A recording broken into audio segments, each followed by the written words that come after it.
Hi, welcome back. We're continuing with the pursuit of dreams. I want to begin by telling you about something I read in a book which may or may not have been written by Shelley Turkle, a sociologist, psychology type from MIT and I think also Harvard University. She's worked there. And the book was about the sort of psychology, sociology impacts of the then developing world of computers. And she'd interviewed a hardware engineer, and she'd asked him sort of what he looked for in team members. And one of the answers that he'd given was, he asked prospective members whether they'd taken toasters apart and radios apart when they were children.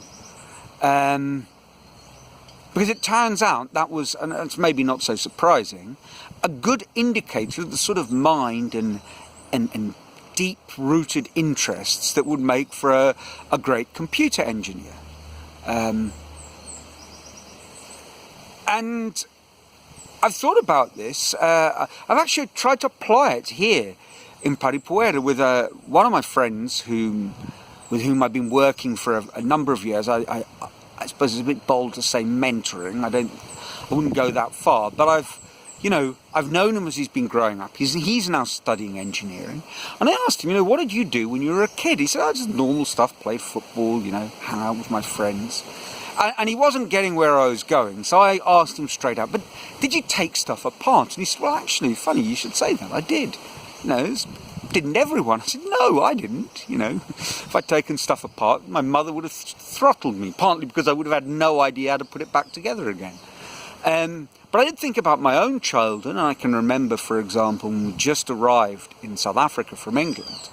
And in my version of the story, I'd been locked out the house, but I think I'd just been forgotten about or abandoned because the adults were having adult conversations. And I was sitting outside for what seemed like an eternity, just merrily drawing. I was sitting with a couple of their German shepherds, and I was just drawing away. Game my father used to play with my brother and I, do a bunch of scribbles. We had to turn the scribbles into drawings, and I loved doing that. A bit later on, maybe when I was 10, I can remember the one clear memory from that year of primary school was a drawing of a crusader that I did in my history class. And it's the only thing I remember from that year. But I can remember my teacher being very impressed, and I loved doing that drawing. And so I suppose it poses a question, well, what happened to my art after that? And I did continue a little bit. I joined the art club in the last couple of years in primary school, and I loved that. And then I stopped. And I stopped for a very simple reason. As I've mentioned before, in South Africa at the time, art was a choice that you made at the expense of studying Latin. And becoming an artist, to coin a phrase of Ken Robinson's, he was talking about ADHD and I'm talking about art, possibly not that far apart, and he was talking about someone doing something. He said today they'd have been diagnosed as ADHD. Back then it wasn't an available condition.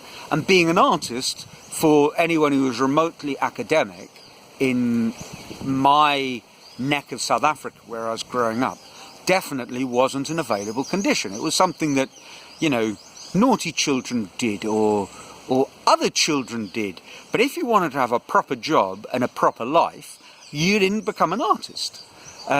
Which is, of course, ridiculous. But so be it. That's how it was back then.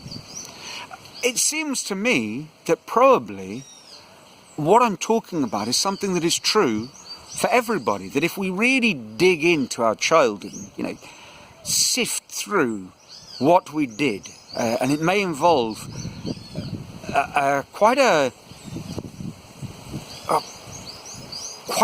an intense process of self-examination, perhaps writing down everything and absolutely everything that you remember doing as a child.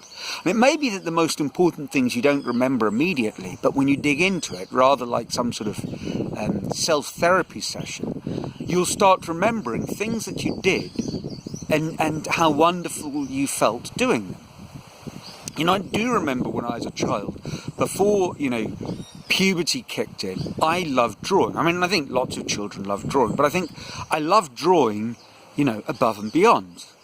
I didn't do a lot of it because I loved doing a lot of things. I think this is another important element that for many of us, given the sort of upbringings that we had, if you grew up in a nice sort of middle-classy kind of family and you went to a nice sort of school, certainly in the British-style education, you did lots of stuff. You had I suppose, what would be called a well-rounded education. And one of the things that I seem to find as a common denominator of people who found their passion early on in life, very often is that they latched onto something obsessively for some reason or another, very often because it was the only thing that left them feeling kind of good about themselves.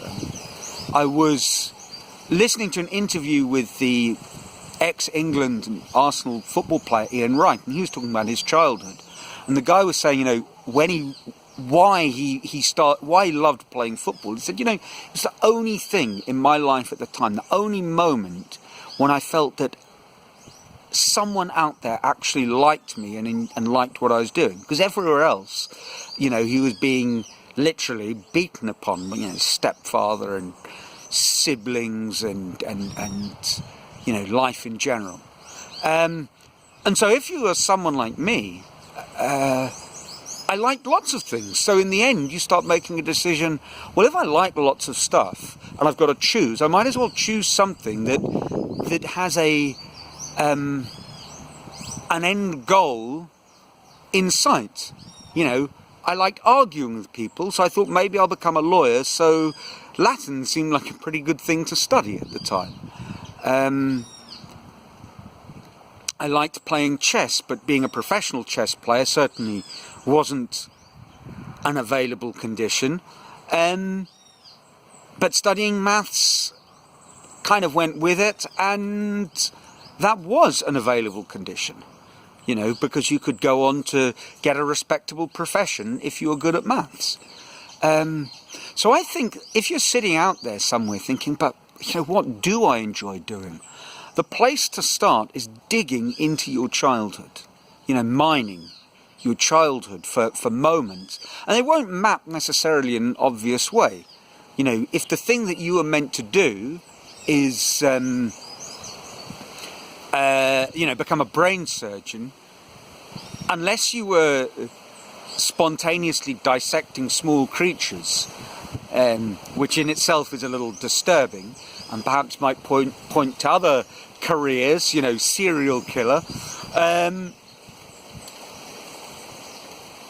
It's possible that a lot of what might be a practical job, something where you can make a living, it's not going to map necessarily in an obvious way onto what you're doing when you were 6.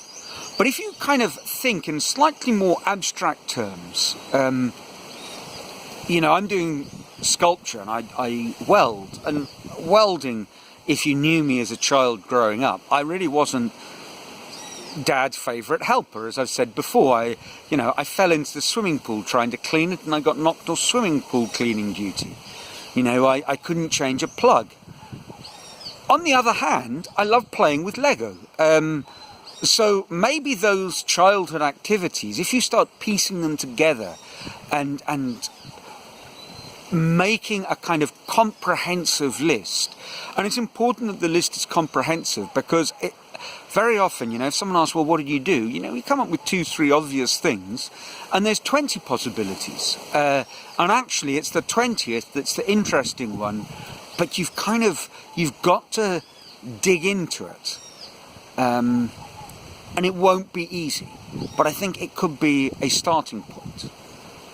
The question then is, well, did you just simply not carry on with that because it seemed, in a sense, impractical or something that you outgrew? Certainly for people drawing, it's something that we do, in a way, outgrow. But we don't outgrow drawing we start developing self-consciousness, and that's a different thing. You know, we stop doing it for other reasons. You know, I stopped drawing because of opportunity, because it wasn't something I necessarily saw a future in, because I was distracted by lots of other things, because I was in a competitive society and I found things where, you know, I had a competitive advantage, and I started enjoying crushing people at chess. And that not necessarily is a good thing, but it's true. You know, that was somewhere where I could establish an identity and I could receive praise and, you know, I could gain accolades, and it wasn't something that happened with art. And when I was 12 or 13, I kind of enjoyed that. Of course, the way I played chess, if I start, and this is where we start digging in, perhaps points to another kind of psychological makeup that does map onto my present life a little bit better. So for me, that's a really interesting exercise, and I think this kind of self-analysis is something we all actually benefit from doing. Next week, I'm going to look at the other reasons, the first of a number of other reasons why, you know, we stop doing the things that we really, really profoundly love doing. And then maybe a little bit more negative, a little bit more, I don't want to say sinister, a little bit more controlling.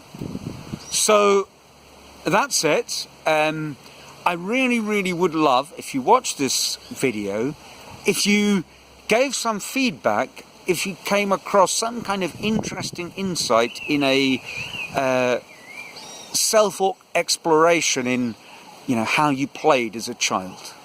Until next week, then, ciao.